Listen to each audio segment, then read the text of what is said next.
Halo Sobat Trader, Assalamualaikum. Kembali lagi di channel Joy Trader. Pada video kali ini kita akan membahas saham-saham IPO yang penawaran umumnya akan berakhir pada esok 6 Januari 2025. Beberapa analisa ini mendasar pada unboxing dari analis Stockbit.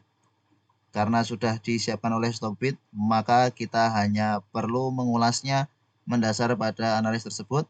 Lalu kita juga akan menunjukkan nomor antrian yang mendasar pada Joy Trader yang sudah pesan.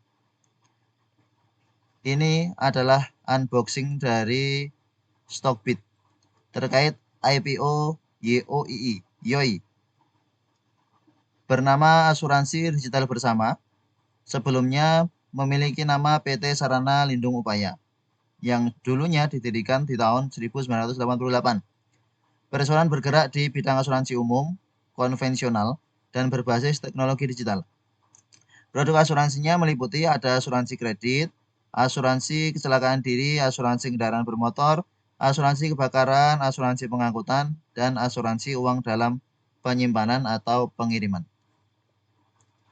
Ini struktur kepemilikan saham YOI sudah diringkas oleh Stockbit Sekuritas sebelum IPO. Kondisi kepemilikan sahamnya seperti ini. 48,1% dimiliki Adi Wibowo Adi Saputro. Setelah IPO menjadi 42,3%, ada pengurangan. Jayus Adi Saputro sebelumnya 31%, ada pengurangan menjadi 27,3% dan seterusnya. Masyarakat yang tadinya 0% sebelum IPO, setelah IPO menjadi 12%. Mengambil dari beberapa kepemilikan di sini, ya. Dari Adi Wibowo diambil sekitar hampir 6%-an, dari Jayu sekitar hampir 4%-an dan seterusnya. Sehingga totalnya masyarakat memiliki 12% yang kita bisa beli pada saat ini sampai besok terakhir penawaran umum. Kinerja keuangan dari YOI, pendapatan underwriting-nya sempat mengalami penurunan dari tahun 2021 ke 2022, menurun 48%. Namun dari 2022 ke 2023, ini ada peningkatan yang cukup drastis 320%. Ini ada penjelasannya dari Stockbit. Penurunan pendapatan underwriting pada 2002 ini disebabkan oleh adanya sanksi pembatasan kegiatan usaha oleh OJK terhadap perseroan, sehingga perseroan tidak dapat mendapatkan produksi premi. Namun, sanksi tersebut telah dicabut dan berakhir pada Juni 2022. Karena sanksinya sudah dicabut di tahun 2022, sehingga ada peningkatan pendapatan lagi sejak setelah 2022 Juni sampai ke 2023 ini. Maka 2023-nya ada peningkatan yang cukup drastis. Ini dari 6 bulan di tahun 2023 ke 6 bulan di 2024 ada kenaikan cukup tinggi. Laba bersihnya ada kenaikan dari tahun ke tahun, meskipun sejak tahun 2021 mengalami kerugian 38 miliar, kemudian 2022 mengalami kerugian 27 miliar, namun secara tahunan ada peningkatan-peningkatan. Di 6 bulan tahun 2024 mengalami untung 15,9 miliar, ada peningkatan 1.167% peningkatan laba bersihnya. Adapun rencana IPO YOI ada 412 juta lembar saham yang ditawarkan di masyarakat, 12% tadi dari total saham. Harga penawarannya fixnya ada di harga 100. Ini harga penawaran awal ada di rentang 100 sampai 110. Namun akhirnya di penawaran umumnya ada di harga 100. Ini penawaran awal, penawaran umum mundur ya. Penawaran umumnya jadinya di tanggal 2 Januari sampai 6 Januari. Market cap-nya karena ada di rentang harga 100 berarti 343 miliar.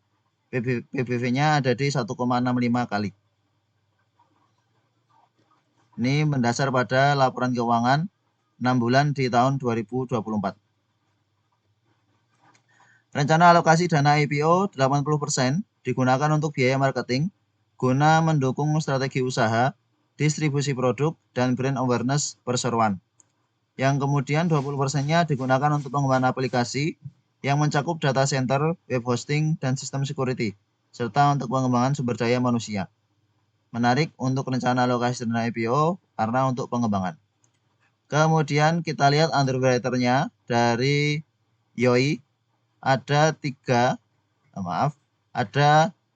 Reliance Sekuritas Indonesia LS yang mana performanya ada 3 saham menurut Stockbee Sekuritas datanya yang digawangi oleh LS. Performa 3 saham IPO terakhir di bawah underwriter LS ada MSCA di tanggal 10 Januari 2024 menguat 15% pada hari IPO. Kemudian Bumi di tanggal 9 Agustus 2023 ditutup hijau menguat 2%. Kemudian Buah di tanggal 9 Agustus tahun 2022 menguat 25%. Ini harga penutupan pada hari perdana IPO. Ini catatan terkait underwriter dari LS yang mengawal IPO dari YOI. Kemudian ini nomor antrian dari YOI. Nomor antrian ini Joy terdengar pesan pada tanggal 5 Januari 2025 jam 5:18 waktu Indonesia Barat. Pada saat itu antrian sudah ada 16.250. Sudah cukup banyak antrian di YOI. Apakah YOI akan bisa arah? Sebelum kita lanjutkan, kita lihat dulu beberapa emiten dari MSCA, Bumi, dan Buah pada saat IPO.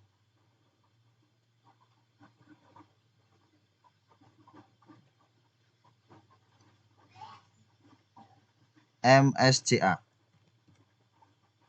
Multi Spunindo Jaya. Pada hari IPO, MSCA dibuka di harga 360. Jadi langsung gap up, namun cukup volatil, bahkan terkoreksi cukup dalam. Ini juga menjadi catatan kita terkait pergerakan dari LS ya. Ini IPO di harga 350, sempat terkoreksi sampai ke level harga 282 ya. Di sini sempat terkoreksi 19,33%, pergerakannya cukup volatil meskipun ditutup dengan hijau. Sempat menguat juga sampai ke 372, 6%-an. Ditutup menguat tipis, namun ada bantingan yang cukup dalam sampai 19%-an. Nah, ini menjadi catatan bahwa pergerakan dari MSCA pada saat IPO yang akan mengawal YOI cukup volatil dan bisa jadi nanti saat YOI IPO juga akan volatil seperti ini. Turunnya bisa jadi lebih dalam meskipun pada akhirnya ditutup hijau, namun bisa jadi akan ada gojekan-gojekan. Maka kalau memang sobat trader belum pesan YOI mendasar pada pergerakan dari MSCA pada saat IPO, sepertinya akan lebih baik jika kita ambil YOI di harga bawah. Jika memang di bawah turun, baru nanti manfaatkan kenaikannya untuk take profit. Kalau melihat kondisi dari MSCA. Kalau kita lihat dengan emiten yang lain, Bumi, Humpus Maritim Internasional. IPO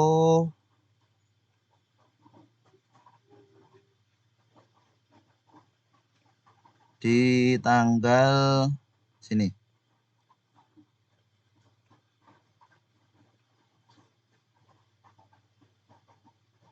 Bumi IPO dibuka di harga 120.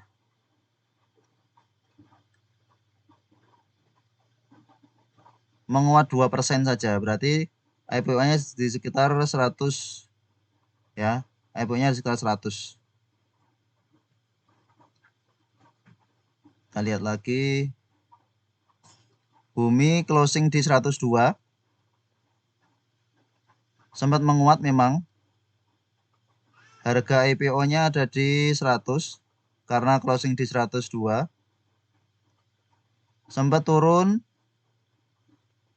ke 92, turun 8,77%. Sempat menguat juga sampai ke 120, 18,97%. Ini IPO di tanggal 9 Agustus 2023. Ya. Open high, sehingga tampaknya memang sempat arah, namun arahnya dibuka.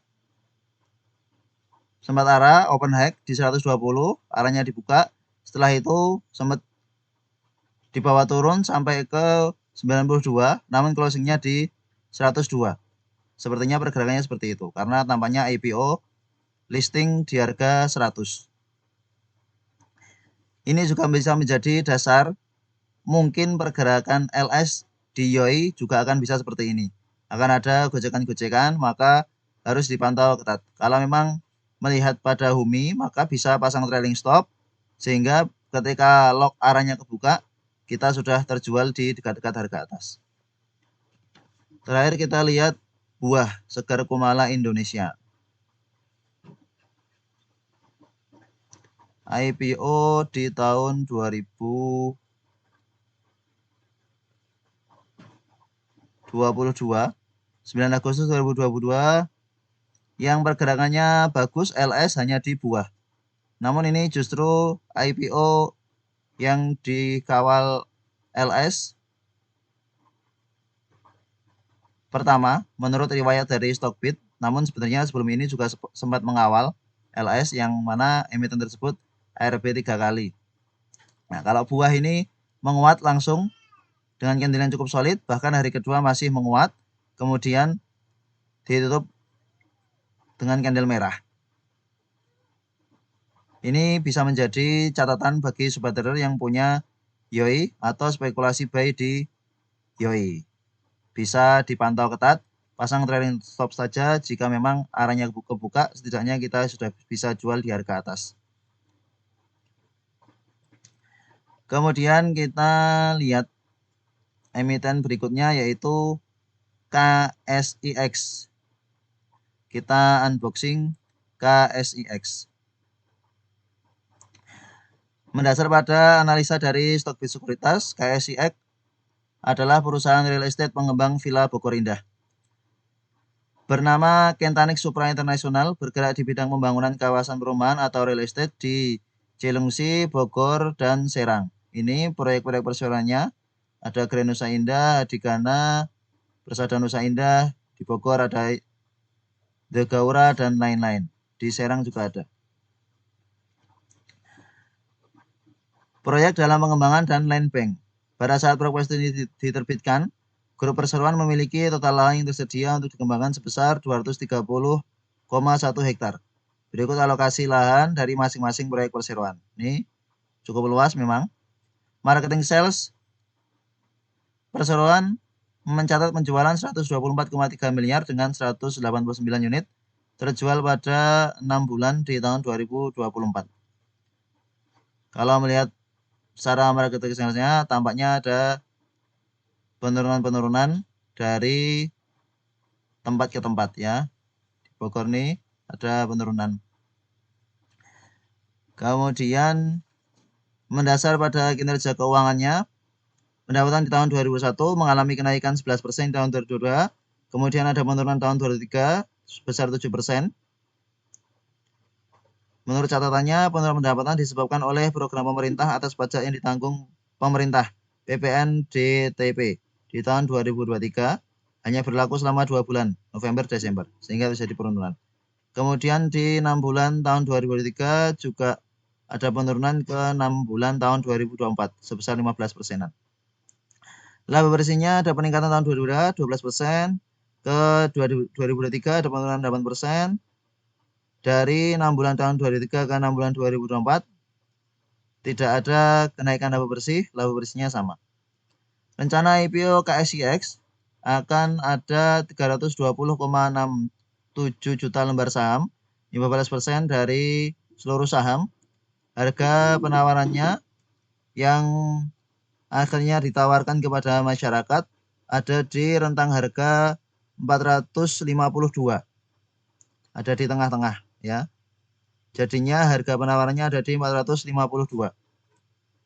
Sehingga potensi pendanaannya hampir mendekati ke 150 miliar.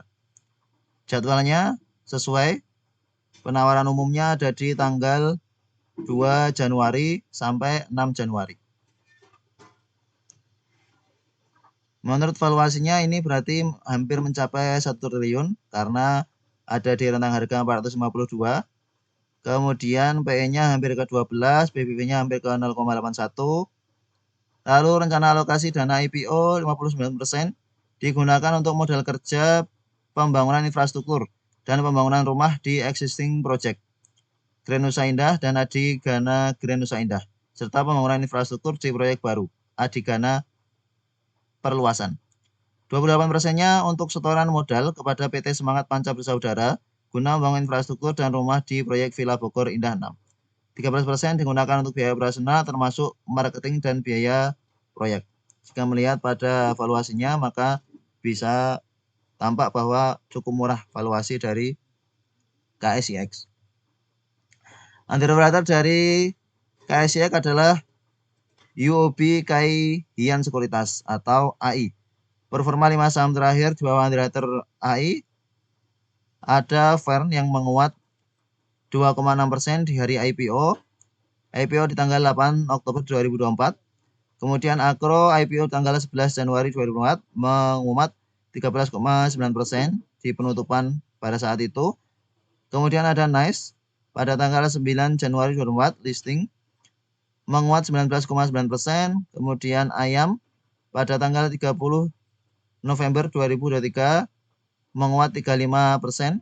Kemudian terakhir Koka, 5 saham terakhirnya. Koka pada tanggal 11 Oktober 2023 menguat 32,8%. Lalu untuk nomor antrian dari KSIX per pemesanan tanggal 5 Januari 2025 jam 5.12 WIB waktu Indonesia Barat, Joy dari lakukan pemesanan ini sudah lebih banyak dari Yoi. 28.382 antrian di KSIX sehingga banyak peminatnya untuk KSIX. Ini bisa menjadi pertimbangan sobat trader untuk juga ikut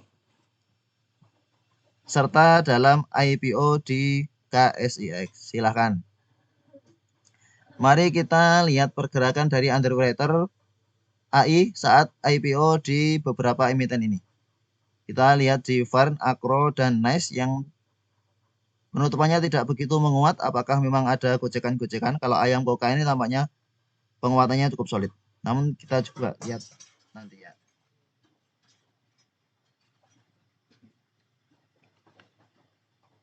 Fern.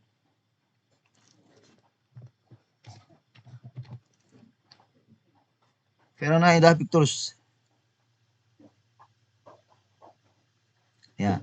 Verona Indah Pictures IPO di listing tanggal 8 Oktober 2024. Pada akhir perdagangan hitungannya menguat 2,6%. Namun secara pergerakannya sempat menguat cukup tinggi lock ARA, sempat lock ARA ya di level harga 262, open high berarti lock ARA, namun kemudian ARA-nya terbuka dan sejak saat itu belum pernah menguat lagi ke 262. Jika mendasar pada pergerakan dari firm, maka pasang trailing stop untuk IPO KSYX adalah pilihan yang tepat. Sebab ketika memang di bawah turun, sisanya kita sudah bisa take profit di harga atas. Yang nyatanya kalau tidak bisa take profit di harga atas, tidak pernah lagi bisa take profit di harga atas sampai 3 Januari 2025 karena harganya terus turun. Meskipun belakangan pergerakan dari firm cukup menarik, namun kalau punya di harga IPO di 200 masih di hold sekarang posisi floating loss.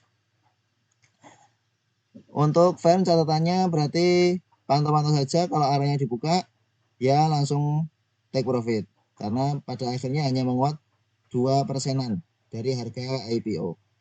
Meskipun ditutup hijau, tetap kalau bisa take profit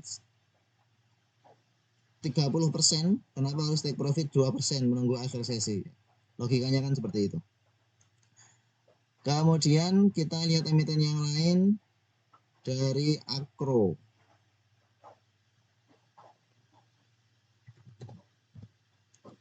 Samkro Hyosung Adi Lestari pada saat IPO.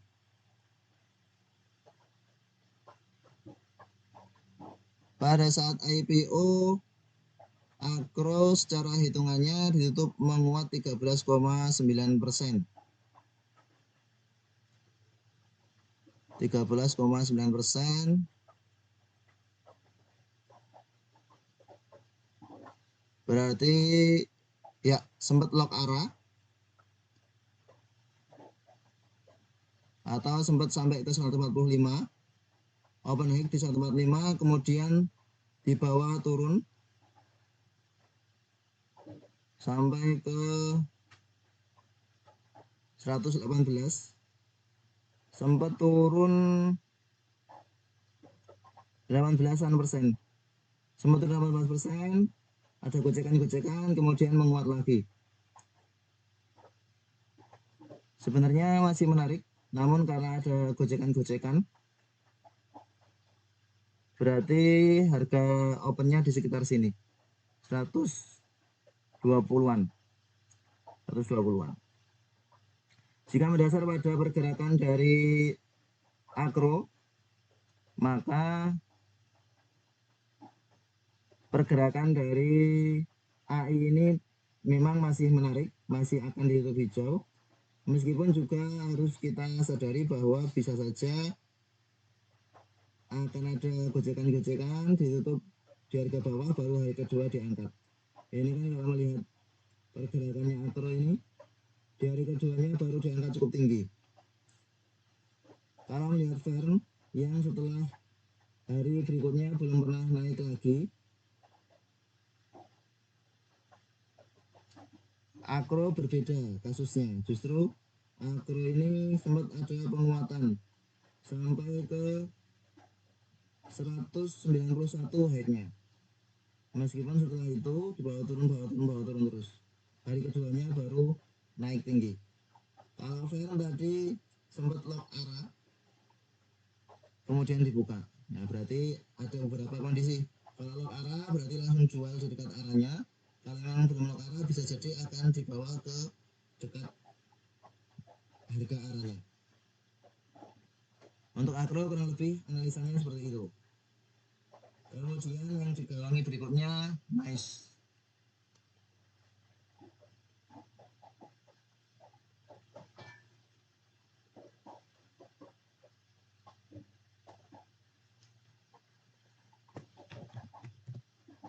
Adi Kartiko Pratama.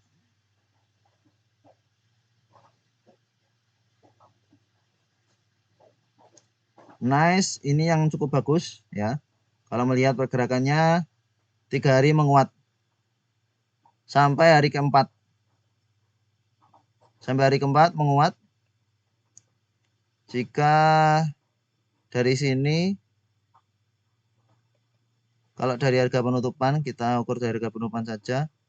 Dari harga penutupan sampai high-nya masih ada penguatan 70%. Sehingga jika dari harga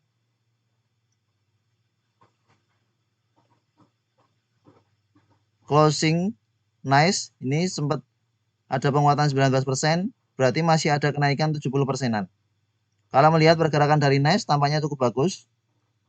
Sampai 3 hari terus ada penguatan, sehingga menarik, sangat menarik memang underwriter AI ini. Kemungkinan tetap masih akan ditutup hijau, namun siap-siap jika ada gocekan-gocekan seperti di Fern maupun Akro. Ayam Koka terakhir kita percepat ayam karena tampaknya memang menarik.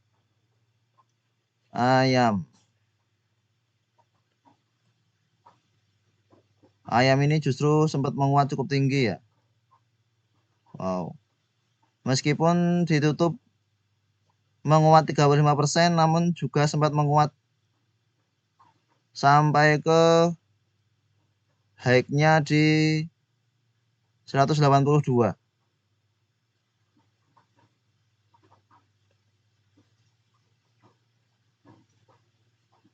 Closing di 138, sempat ada kenaikan 31,88%.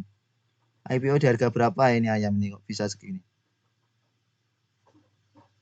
Kalau mendasar pada catatan dari Stockbit, ayam ini sudah ada kenaikan 35% dengan closing di level harga 138. Ini kenaikan 30%. Apalagi dari 138 sampai ke high di 182 masih ada 31%. IPO-nya berarti di sekitar sini ya. Sempat ada gocekan-gocekan juga tampaknya di Janu Putra Sejahtera. Coba ukur. Ya. IPO-nya di sekitar level harga 105. Kurang lebih di sekitar sini, 105-an. Kemudian ada gocekan sedikit, bahkan sempat menguat cukup tinggi, namun kemudian dibawa turun.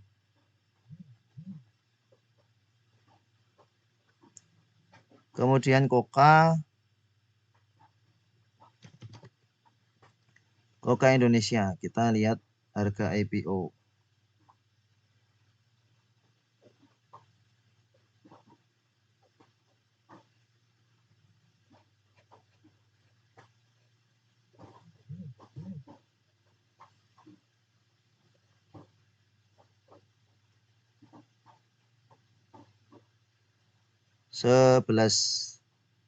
Oktober. IPO 11 Oktober ada gocekan juga. Sempat open high ya, sempat lock arah.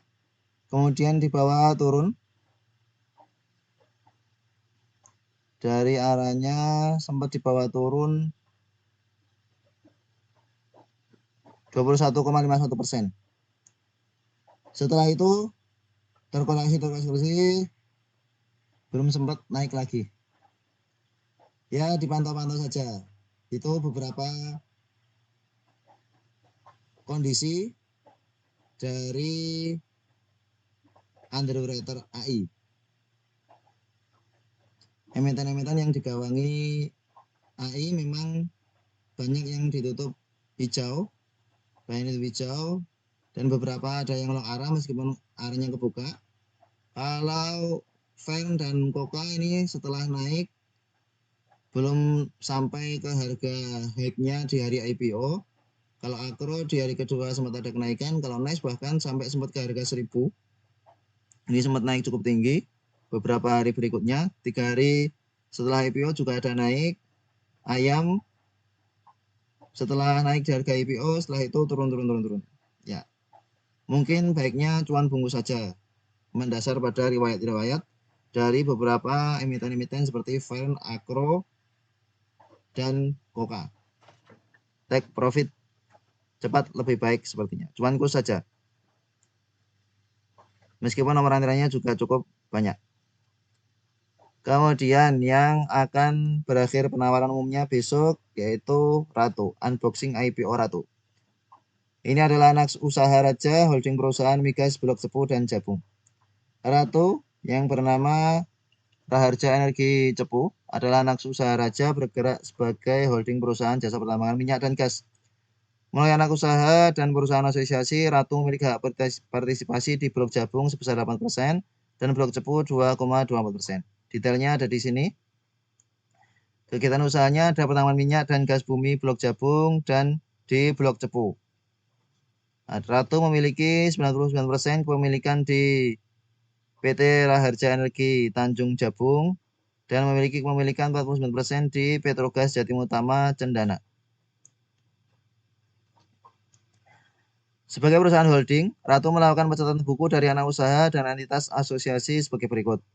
Ini Raharja Energi Tanjung Jabung. Pendapatan dari RETJ yang berpartisipasi di Blok Jabung diakui sebagai pendapatan usaha dari penjualan hak lifting minyak dan gas bumi.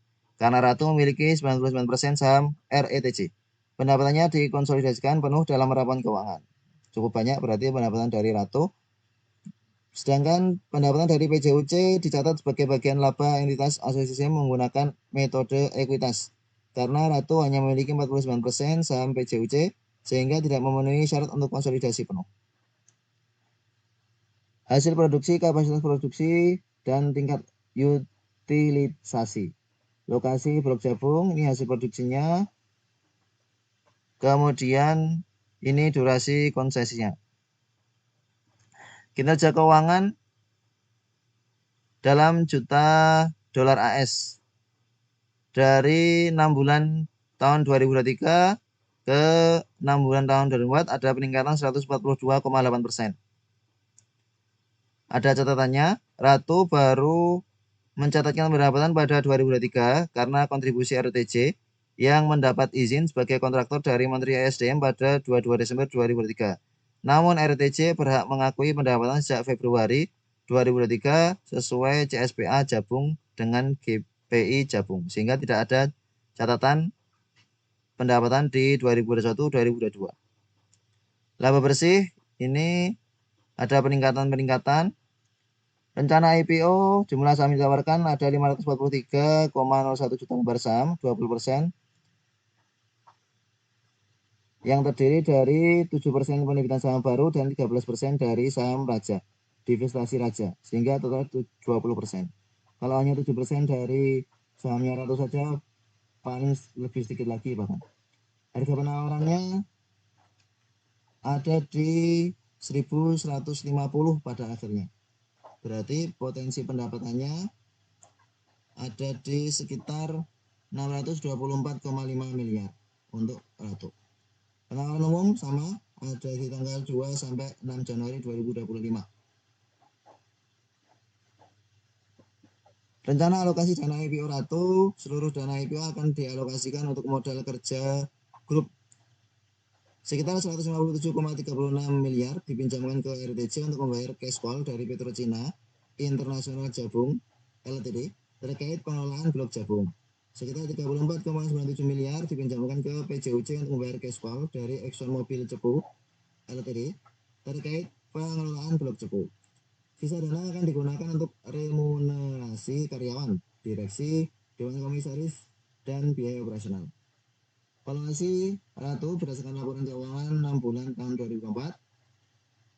Ini market cap-nya berarti ada di 3,1 triliun, PE-nya di 7,6 kali, PBV di 5,67 kali, PS di 3,07 kali.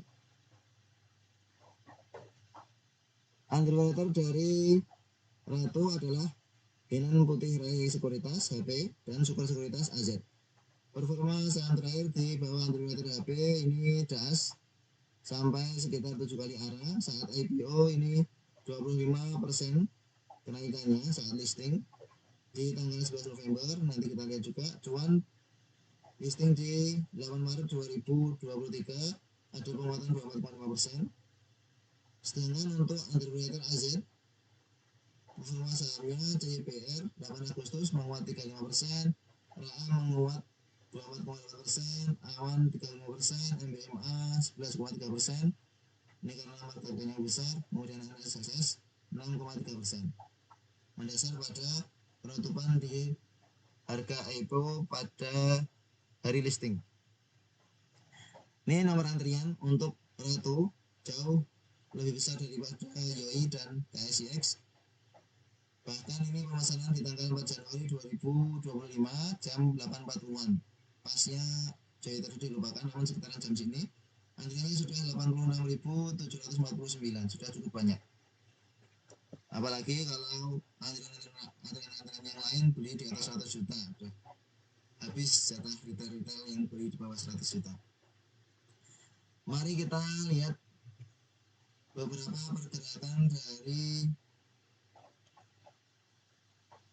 emiten-emiten yang digawangi oleh HP, yaitu HP, DAS, dan Cuan.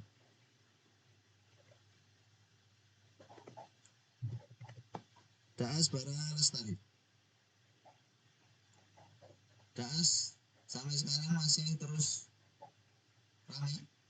DAS Bara Lestari ini sejak IPO terus lock arah, bahkan sempat suspend.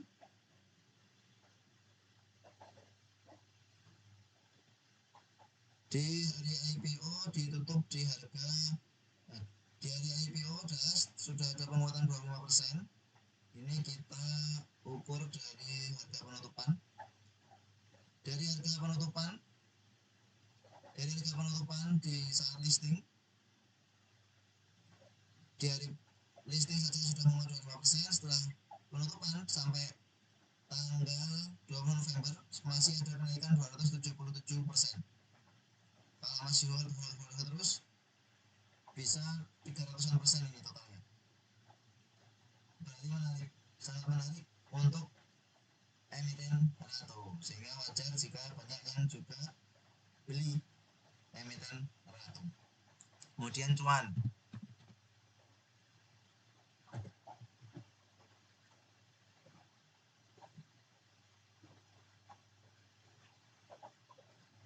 Cuan dari awal IPO pergerakannya masih biasa saja. Dari harga penutupan sampai akhirnya di sini ada kenaikan 200% juga. Ya, sangat menarik, berarti memang emiten-emiten yang digawangi oleh HP dari hari pertama sampai ke 1, 2, 3, 4, 5, 6 hari ke-6 setelah hari listing. Dan hari listing 1, 2, 3, 4, 5, 6, 7 hari masih ada penguatan di 6 hari berikutnya sebesar 264%. Padahal di hari pertama saja sudah 20%, berarti ada kenaikan 290% dari harga IPO. Itu untuk emiten-emiten yang digawangi oleh HP. Lalu emiten-emiten yang digawangi oleh AZ ada CYBR, Itsek Asia.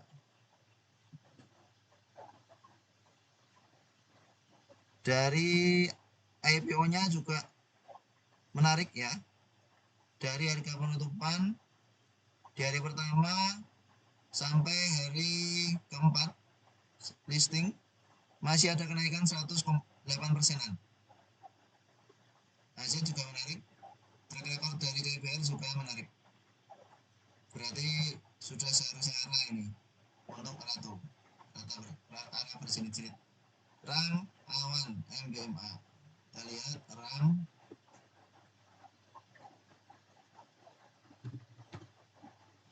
Tripar Multivision, IPO RAM. RAM juga sama, ada kenaikan yang cukup tinggi sejak IPO. Dari sini, dari harga penutupan masih ada kenaikan 168,84%. Layak di hold berhari-hari berarti. Kemudian setelah RAM, Awan. Era digital media. IPO di sini sama ya. Harga penutupannya di sini tampaknya.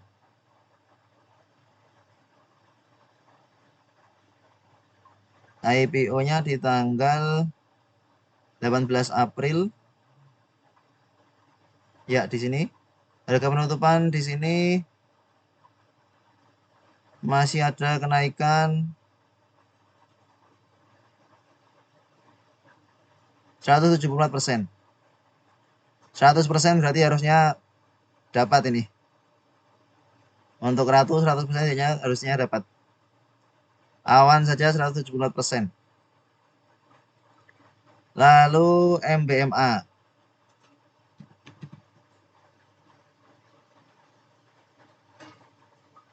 Merdeka Baterai Materials. IPO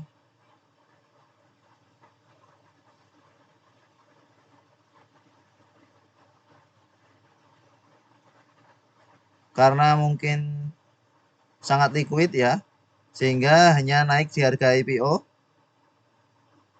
sampai kalau dari closing sampai ke atas masih ada upside 7%-an.